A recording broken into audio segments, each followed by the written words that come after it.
your host, and I am delighted that you are here. This time that we're going to spend together today on this special Simply Sarah is one that I have been building up to.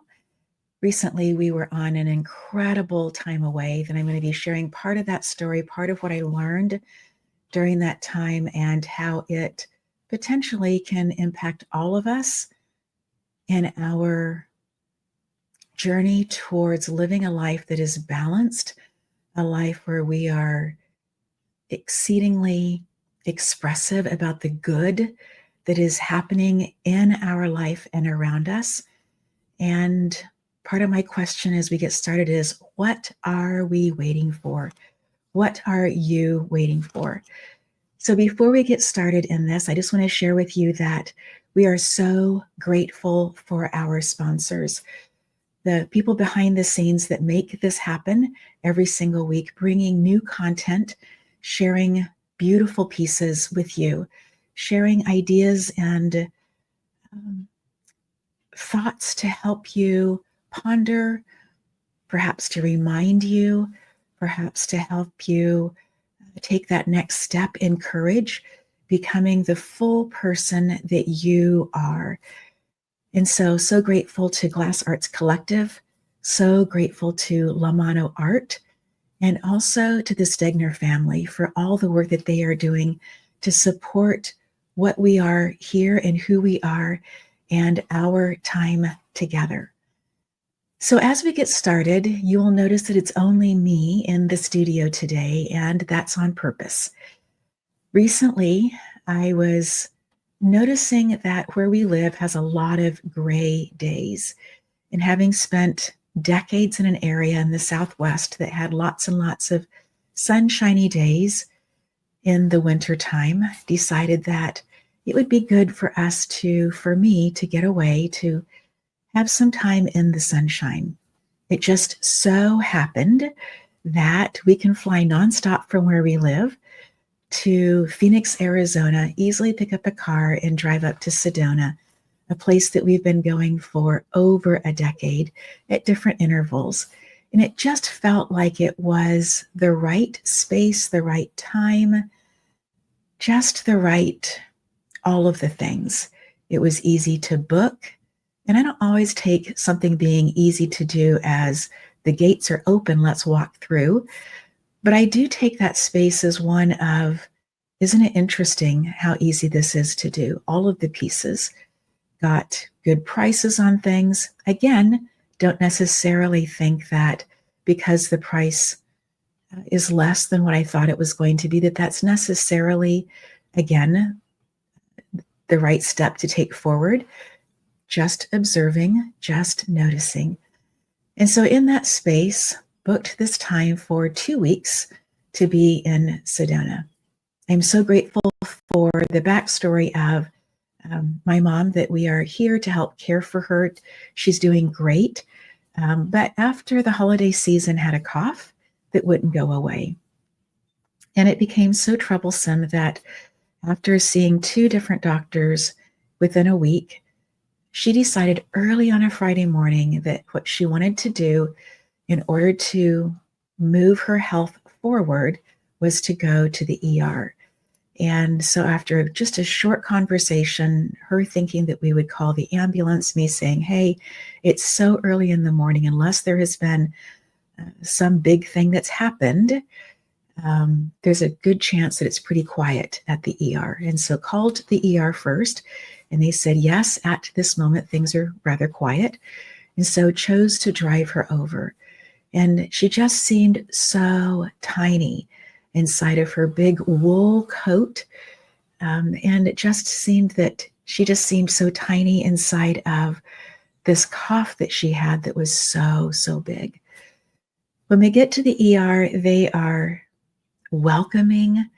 They are thoughtful. They are working together as a team.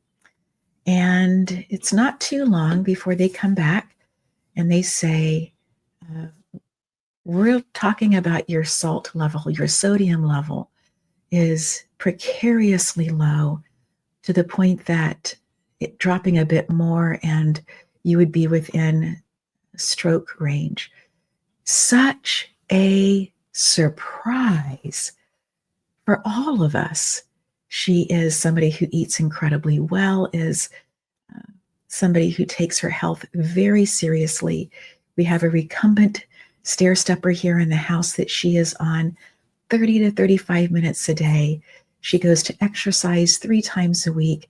She is almost 90. She is somebody who is serious about her health. So looking back, and even after she was discharged 3 days later, we were just so grateful for, one, the fact that her cough was what got us there, and that what we found was something completely different. We are still working on the cough. They have some good ideas as to what's causing it, thinking that there is some reflux. And so when she feels a little bit of a tickle, she goes into the cough continues the cough. So that's been a little bit of our story. And so a little change of diet, a little change of medication. So now she takes 2 medications instead of 1, but the one is over the counter. So I'm not sure if you really count that as a medication.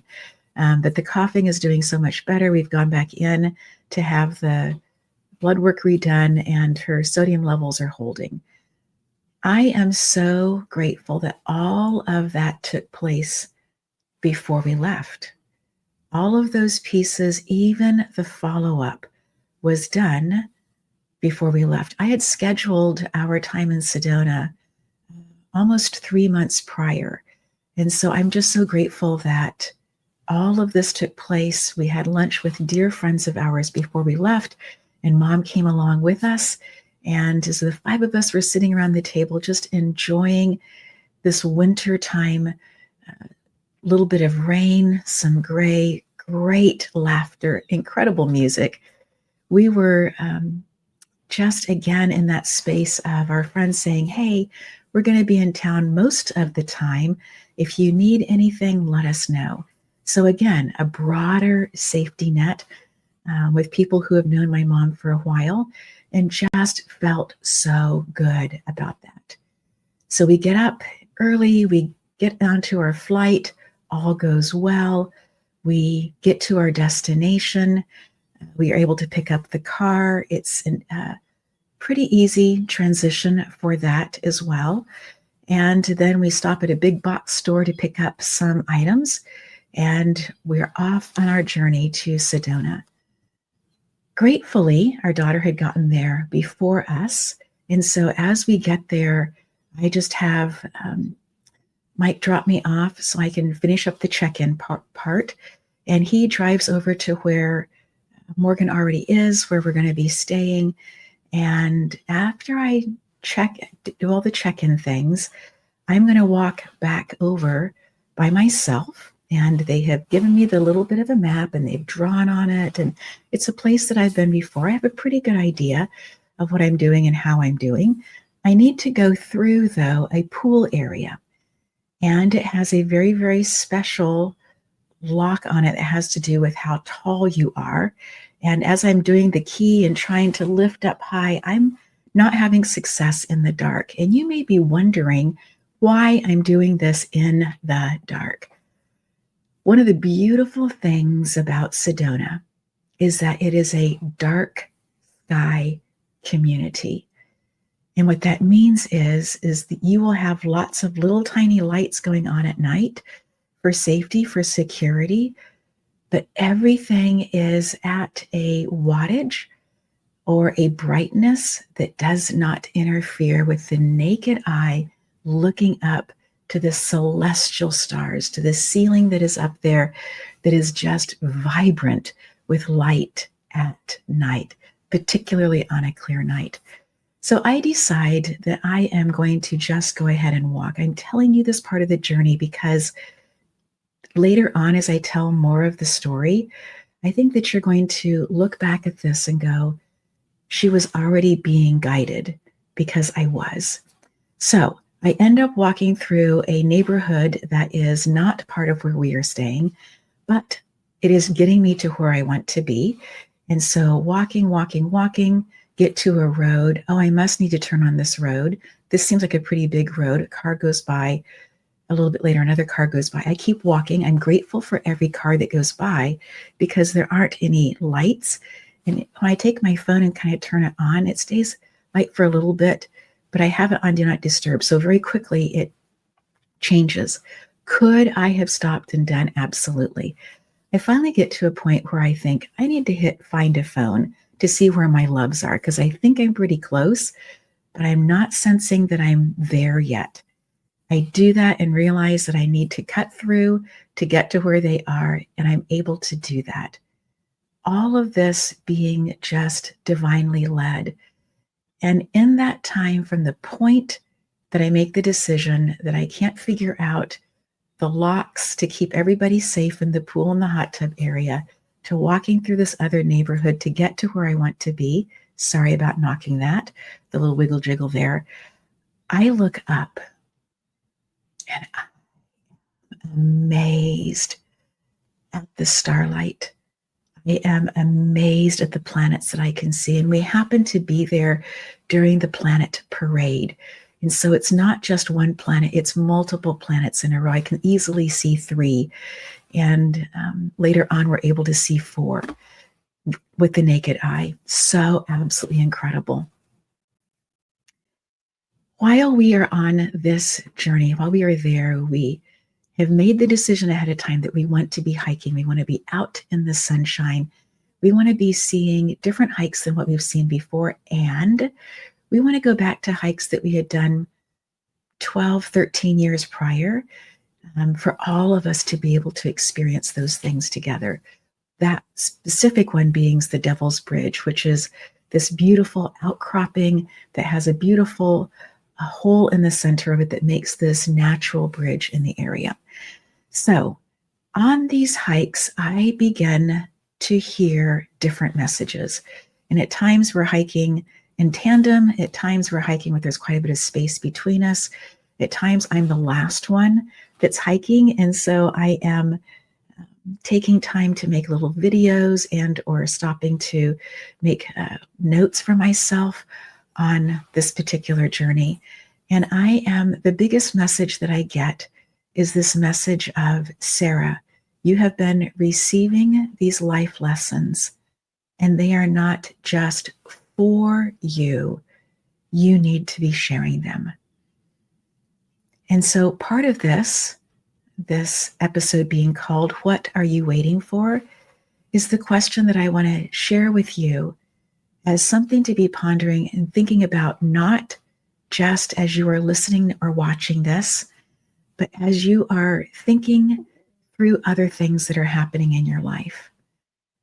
I'm going to be sharing about an experience that I had towards the end of our time at Sedona that is one that has me really pondering, thinking again through who I am as a soul being, how this event impacted me in my physical being, and then what my steps are going forward. Towards the end of our time, our daughter had left. We were kind of finishing up the trip. I had an opportunity to take about almost a 12-hour day to drive and go visit a dear mentor of mine who had moved not far away from Sedona.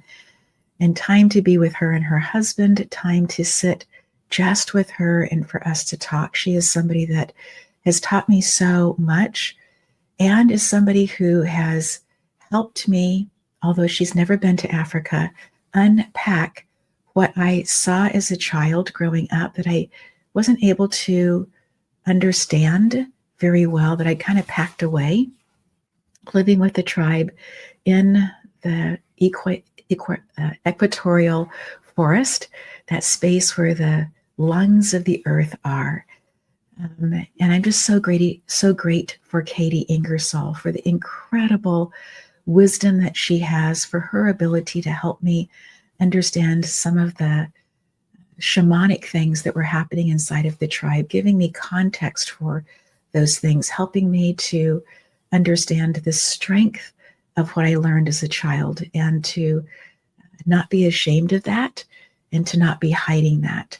And so I think that was really, really important also in this particular sequence of events. I have someone in my life, actually several different people, who have talked about having dreams, and in those dreams, seeing the Hat Man, and those dreams being ones that really changed for them how they felt about the trajectory of their life. That it was such a vivid, encompassing dream that also felt like it was moved into the awake time, that made them years later, each of them years later, have a sense of, that was very, very profound, but I think that I may have seen a face of something or the side of something that could be construed as something that wants to destroy, not something that wants to heal, not something that wants to enliven or expand one's life, but one that wants to curtail, one that wants to put in not blinders, but push in with energy to say, the vastness of what you think is possible is no longer possible. I share that as a backstory because there was an event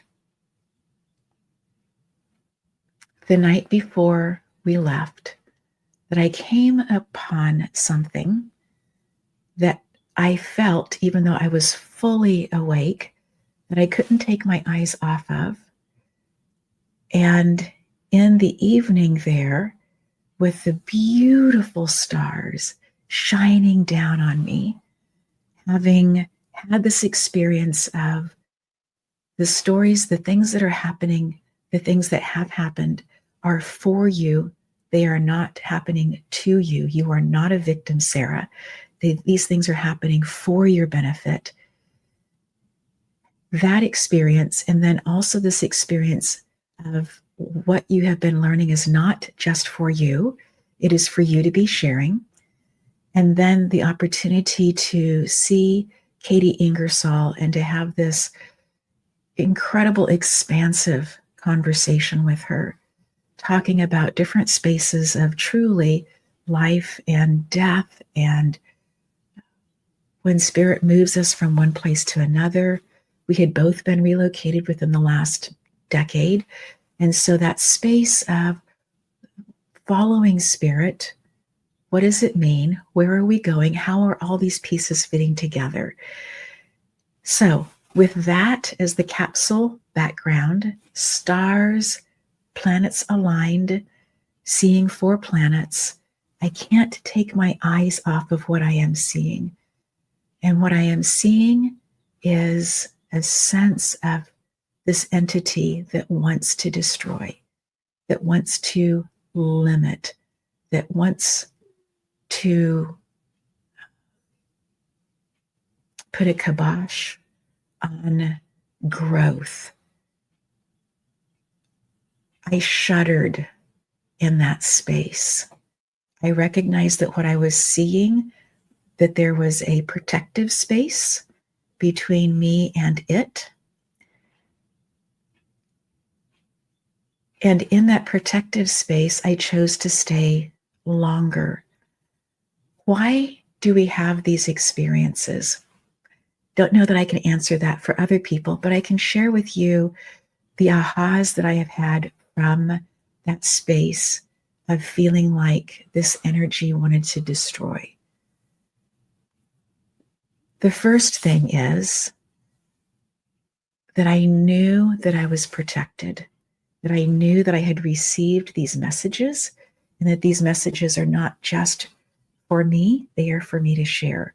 So then I began kind of a side conversation of, tell me how to start sharing these things that I have seen in clearer words so that they can be absorbed for other people to hear them and to be able to decipher for themselves how to move forward. So that's the spiritual part. I knew I was protected. I knew I'd received these messages. They were timely, and they were for me to remember I need to be sharing. So that's one part. talking about the physical part, my body went through all of the things that I teach about in my course, From Stressed to Best.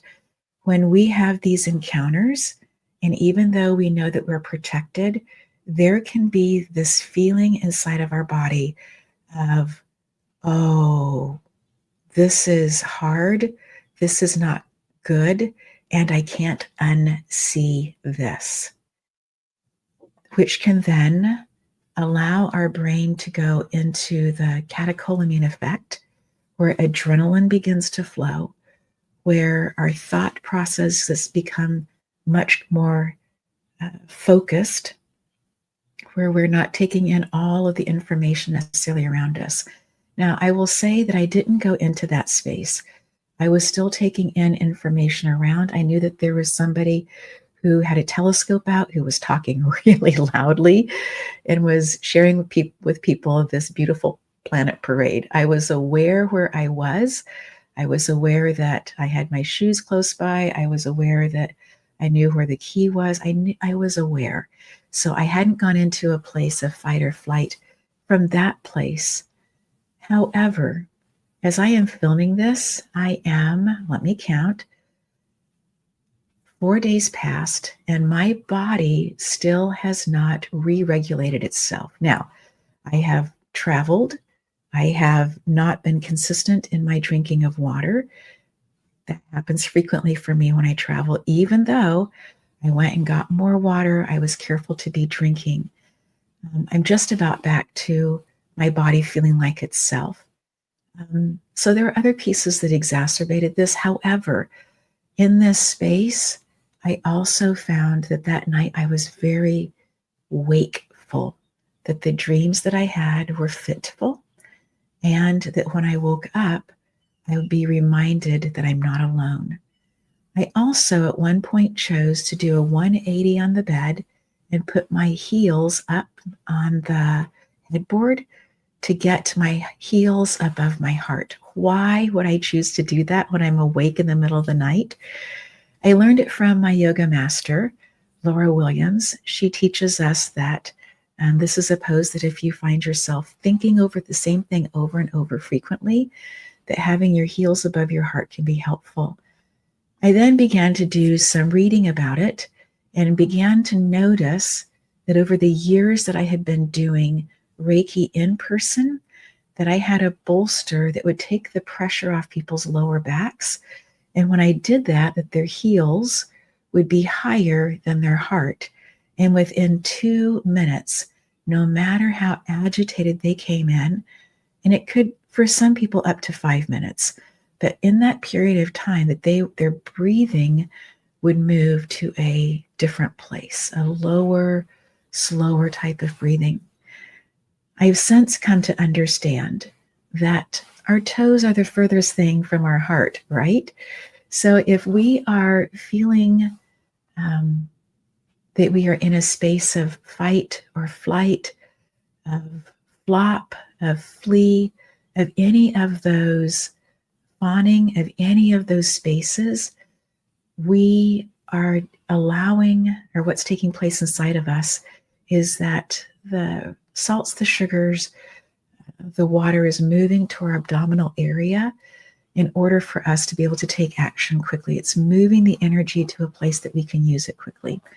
And then up to 9 hours later for men, up to 24 hours later for women is the next part where the cortisol begins to flow back, and sometimes it will keep us awake at night. So this was one of the contributing factors, I think, for me in the middle of that night, was to be able to turn around, get my heels above my heart, to bring all the deoxygenated blood easily, using gravity to work with me, bring the deoxygenated blood back to the heart, the lungs, allowing that to circulate easily, better. I turned over, got my pillows situated, and went back to sleep again. So with the body then, when we show up in these spaces that we may have known that we are protected, we know we're still in a protected space, we still may need to use tools to help us to be able to move forward. So, speaking of the spiritual part of it, speaking about the physical part of it, and then speaking about how I feel. Why do these things happen? I will tell you that I could see within a short period of time that the tools that I had been working on and teaching others, that I was using those tools so much faster. If this had happened to me when I was 18, it would have taken me several years to be able to process through and to come to a place where I could breathe through what I saw. I have had a very, very deep conversation with one person about what I saw, and I have chosen to pull back and have some very reflective time. And both of those things have been helpful for me to be able to speak with only one person. Again, decades ago, I would have picked up the phone, I would have texted. There weren't phones to do that with earlier, but that whole idea of letting as many people know as possible that I had seen something and it was super scary and I felt like it was going to destroy me or had the potential for doing that or destroying the future that I see, and that I couldn't take my eyes off, I would have absolutely given details and told a lot of people in that moment in order to have their energy be what buoyed me up in order to move forward. And in this situation, I didn't want that. I didn't need that. I knew that this was for me to be able to see things differently and for me to be able to talk about it differently. So I began asking for words. Show me in my dreams. Show me in what's taking place around me. Help me understand what it is that I'm seeing, what this is about, and how this is happening for me. I'm not a victim. This is happening for my good and helping me to move forward at an exponentially faster rate. Let me just share some things as I think back. Knowing that numbers can play into things, I don't always think about numbers, but there have been some things that have happened on certain dates that have been very, very memorable for me. This event was 25 years to the date from another beautifully memorable event in our family. And then in the evening, I had had a very, very strong physical reaction to something and needed to leave the party early. And I remember going and saying, I'm so sorry, I just have to get home and get to bed. So this was 25 years to the date of that. So it just got me thinking, because Spirit brought that to my mind. What is it about these dates? What is it about these things happening on the same date? The numbers that show up in this particular date are 3 2s. How many 5s? 2 5s and 2 zeros. And so when I think about that, I think about what the number 5 is.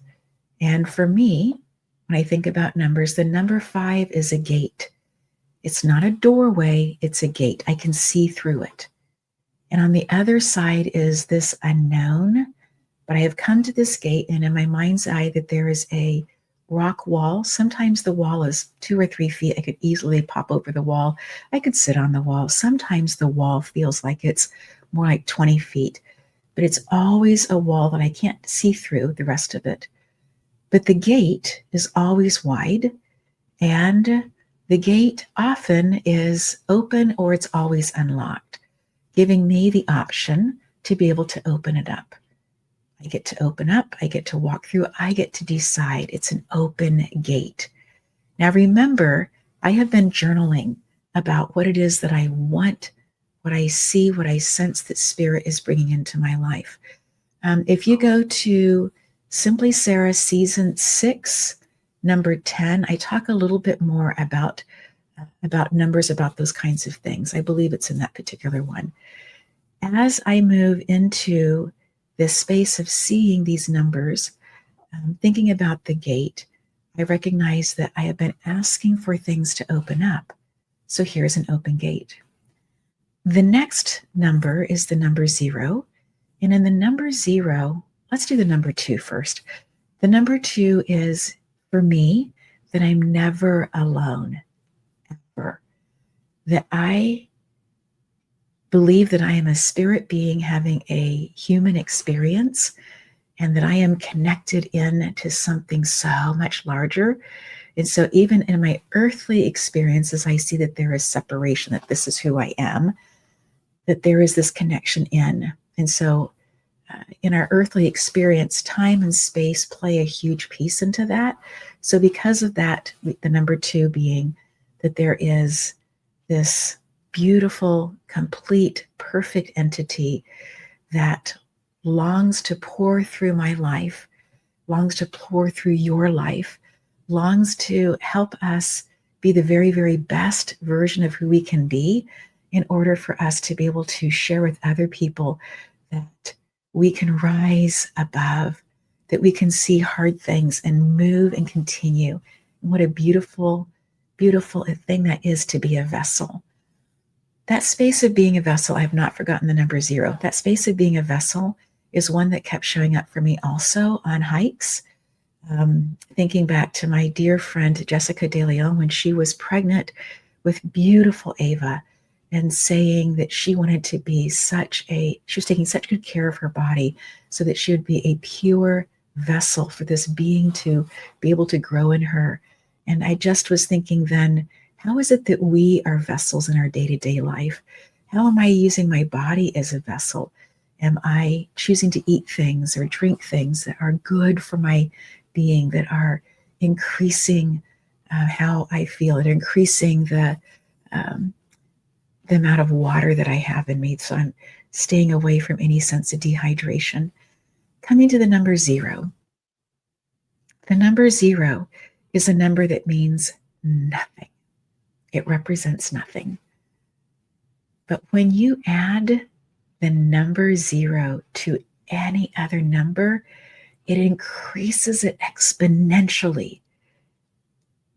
Isn't that just amazing that the numbers that are on this date are 5s, 2s, and 0s? Sarah, it's an open gate.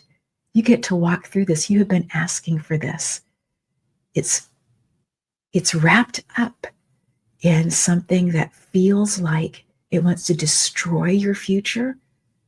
It's wrapped up in this experience of not being able to take your eyes off of, but yet seeing the protection there. You can walk through this gate. It's going to take courage, a lot of courage at times. It's going to take feeling alone at times, because some of the work that we do in the spirit world of getting the information to be able to share real clearly, some of that feels like, by golly, I have been alone for a while. I've been out gardening for hours and nobody's come to check on me, nor have I gone to check on anybody else, because I am working and having conversations about how best to move forward or share. People think I love flowers, and I do. I do.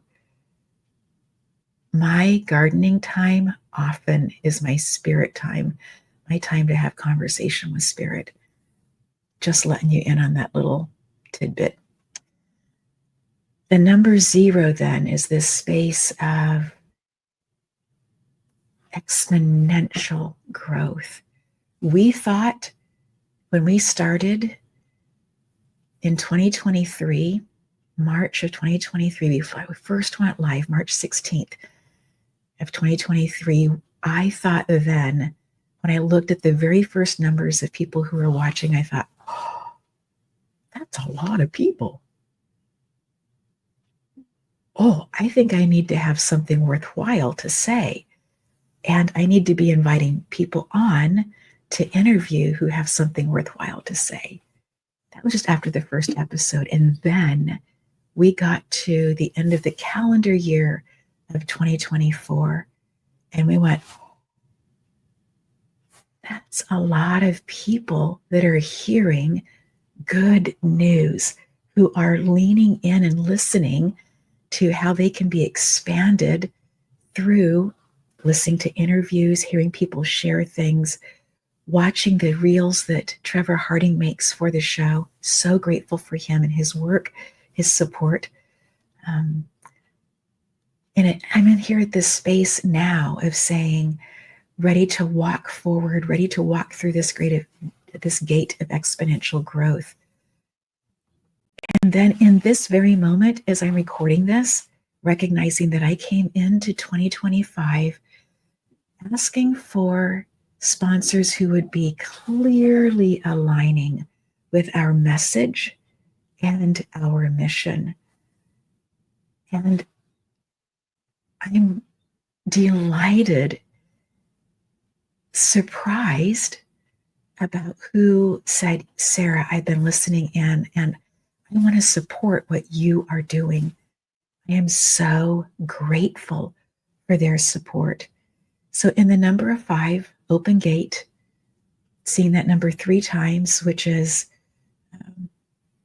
be in alignment, having my intuitive gut and my emotional heart that senses what's going to happen before things happen. And your heart does the same thing as well. There's been research through heart math that shows this, that our heart senses what's going to happen before things happen.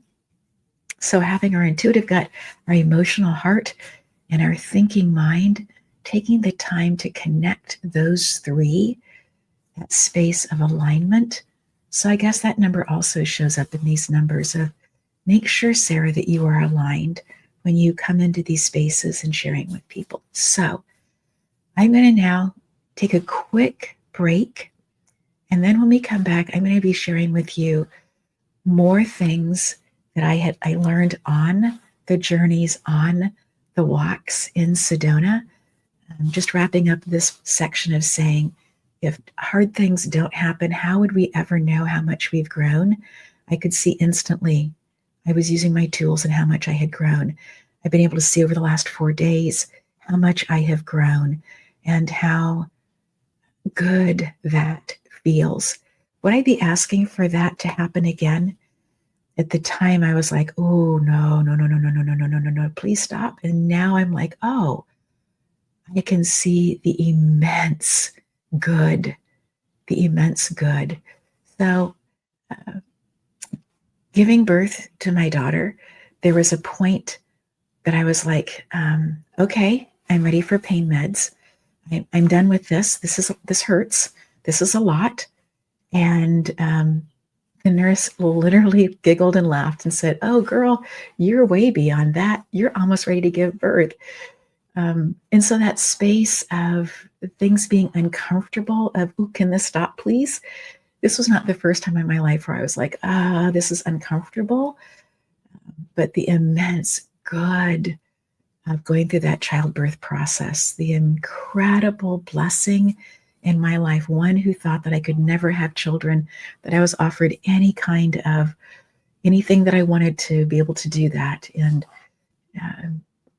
remember just talking with one of my sisters who's a double board certified physician, OBGYN, and to my husband and saying, I grew up where there were children whose mothers had died who would come to the house as little tiny infants being brought multiple times every single day, so that they could be weighed and so that my mom could give them formula so that they could, that was made off of food from the area, so that they could grow and thrive and survive. And I just knew that, again, that connection with spirit for me, not saying that this is anyone else's story or for anyone else, but that for me, that if we were supposed to have a child, that we would have a child, and on her own timing, in her own space, in all of those things.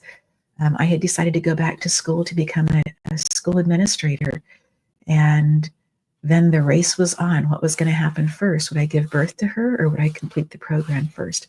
And so grateful for the people who worked with me, who helped me get through that program easily, get things turned in early so that I could easily go out on maternity leave and have that space and time to just to appreciate the awe of all of it.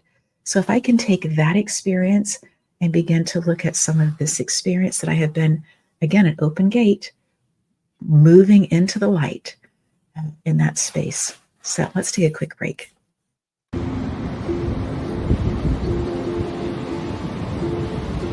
Hi, I'm Michelle. I am the founder and owner of Lamano Art.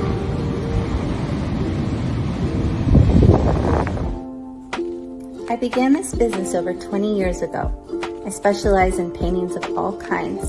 I make murals, portraits, and live paintings. My specialty is color and also telling a story. Some of the work that Lamano Art does are calligraphy pieces, wedding invitations, sign work, and sculptures like fairy doors. I'm open to working with anyone on any idea. Please feel free to contact me at your convenience, and I look so forward to talking to you. Thank you.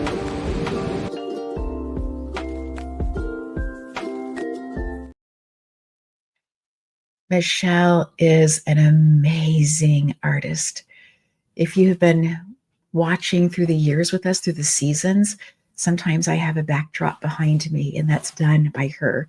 She is a mural artist out of Denver. She is currently in Southern California, Manhattan Beach, and I am so excited for the work that she is continuing to do. And if you are looking for some artwork, or you are interested in a conversation about her offering called The Art of Forgiveness, I invite you to reach out to her. Lamano Art on Instagram. In this space, let's just take a deep breath together. In fact, let's do what I will do with hosts when they come on to the show. I will ask them to close their eyes. If you were driving or doing something, don't be doing this then, right?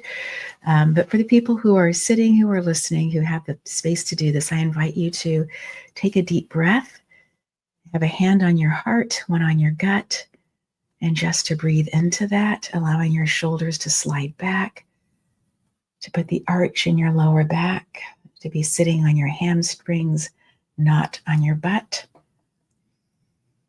Maybe to be shifting a little bit in your seat, breathing a little lower, a little slower.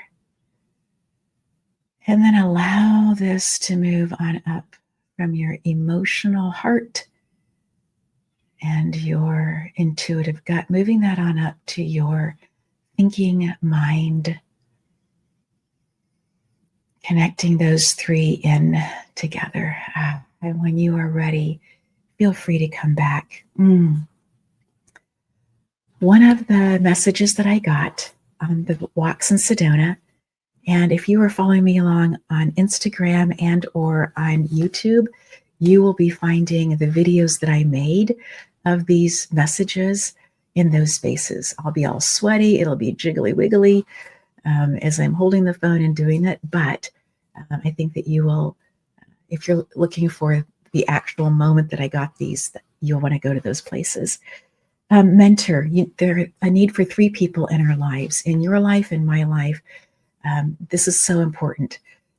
Three different people. One is going to be somebody who is mentoring you, somebody who is not necessarily older than you, chronological age, but somebody who has gone further in the work that you want to be doing and that can help you see and understand. I'm always a little cautious about getting into mentorship relationships with somebody who wants me to do an unlimited subscription. Unlimited subscriptions can be absolutely fabulous. I personally, and it could just be my personality, really like to have starts and stops. And it can be with the same person. But I noticed that recently I took probably, an 8-9 months hiatus, and then came back and said, oh, I'm ready to do some more work.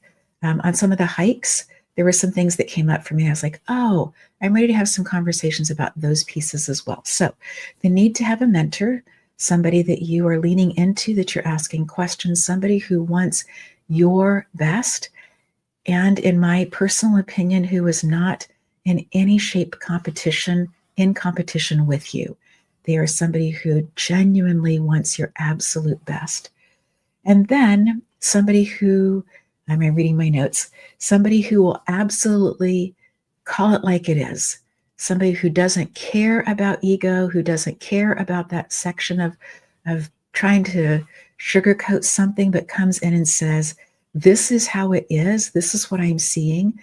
And having somebody that you can just be in that space. It's almost like the Daniel, Shadrach, Meshach, and Abednego in the lion's den, the three of them, and just allowing everything to burn away, and then noticing in that burning away that they're able to see more. So in that space of somebody who can speak into your life and say, hey, and to not take offense at it, to have an open heart, an open mind about it. And then the third person is somebody that you are speaking into their life, that you are mentoring them. So the two sides of mentorship, somebody who's mentoring you, somebody that you're mentoring, and then somebody who can just lay the cards on the table no matter what, and that you can go to them and ask, or that they can come to you and say, hey, I'm noticing this. And then I have been rereading, he was on in season 6, Winter Peace by Ryan Christensen. I have been rereading his book, took it with me. And I just want to share a little bit that starts on page 83 in this particular version of the book about the 5 emotions. And he speaks very, very clearly about this. When I interviewed him, I think it's going to be season 6, episode 1. It's early in the episodes, Ryan Christensen. When somebody goes into a fight mode, we're talking about the different ways that people react to stress. The underlying emotion is going to be anger.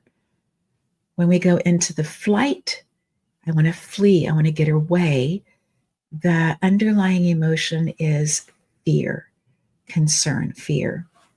When we get to a space that we want to freeze, don't want to move at all, like I'm hoping I'm camouflaging in, don't see me, please. That's going to be a space of anxiety. Anxiety is always looking forward into the future. When we get to a place of fawning, fawning means that we are excessively giving compliments to people. We are, in a sense, bowing down to them. We are in a space of desperation. And when we get to a place of flop, which is where we get into the fetal position, that we are in a place of depression. And depression is always looking back in our life. And then he also talks about the emotions sadness and regret. And he goes on to talk about 3 different archetypes of the bully. I put 2 together. Of the bully, of the victim who revels in guilt and or shame, and then also the person, the archetype of seducer. And talking about that's the most difficult one to work with, because I have something that you want if you'll just come this direction. So I really appreciated him talking about how the 5 fight, flight, freeze, fawn, flop all have an emotion that goes along with them. And those emotions again are: fight is anger, flight, to flee, to get away, is going to be fear. Freeze, the underlying emotion is anxiety, looking into the future. Fawning, giving excessive compliments, is an act of the underlying feeling, emotion is desperation. And then that space of flop, of just curling into a ball, is a place of depression. And then you also have sadness and regret. And the 3 archetypes are bully, victim, which revels in guilt and shame, and then also the seducer. So grateful for Ryan Christensen's book, and I hope to have him back. That conversation was just so powerful and so deep. Another thing that came up, another topic, is people remember how we make them feel. We remember the emotions. And so I'm going to share something with you that may be a little bit difficult for some people to listen to. Others, I think, are going to instantly identify with this. Over the last, I want to say 3 years, maybe 4, it's been hard for me to cry. It's not that I haven't felt the emotions, um, but there was a watershed for me that I cried so deeply. And I believe that all tears carry toxins. And so I believe it's really good to cry. I'm not somebody who wants to hold back the tears for a better time. If they're going to flow, let them flow, baby. And I had just found that even though there had been things that had made me sad, that I just hadn't cried. After that fitful night, this last night, the last morning in Sedona, went out early in the morning. It was still totally dark in this dark sky place. Look up and I see planets in a different conjunction because everything's moving, right? So they're not in a line anymore. Noticing the beautiful stars that are there, just appreciating what I'm seeing. And in that space of gratitude came other emotions as well, and the tears began to flow. And they flowed for an extensive period of time, and then they stopped. And I thought, okay, we're in a good place in terms of so glad for this, so glad for the releasing and the letting go. And then the tears started again. And I thought, I just want to get someplace where I feel like I'm being held. And as I thought about that, I realized that the place that I would feel that was a place that other places in my life that I'd had deep losses, places that I had felt really, really sad, I'd gotten into a bathtub. And so big, huge blanket. There are already towels in the bottom of the bathtub because it wasn't being used. And just spent some time on my knees. Again, for me, that's a spiritual act of gratitude, of thank you, of I'm just so grateful for this life that I have. And thank you for these messages and for protecting me and for providing me with people that love me and that I love in Michael and in Morgan and others. This beautiful hammock of people who hold me. Just so grateful for how it's woven together, but also grateful for a space to be able to have these memories and see how the emotion is what linked me to those different memories, this space of releasing and of sadness.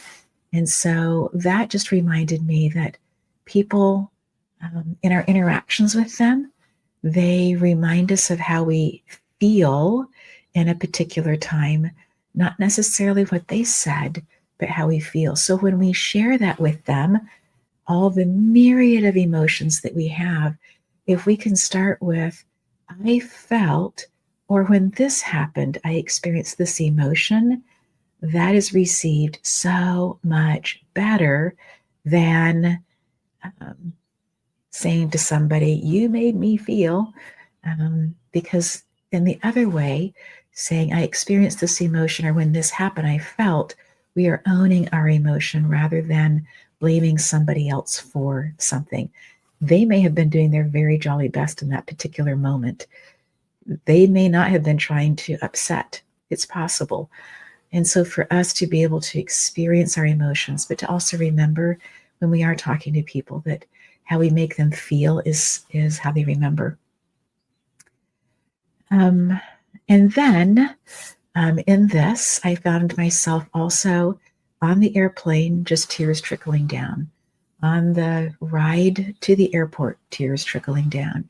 Again, I think it's just so good for us to be able to feel our emotions. And if we are feeling movement inside, to be able to allow those emotions to be. I am so grateful that you have been here listening through, that you are somebody who values the messages that are being shared here, and so grateful for you and all that you are. And just until next time, I invite you to take really good care of you.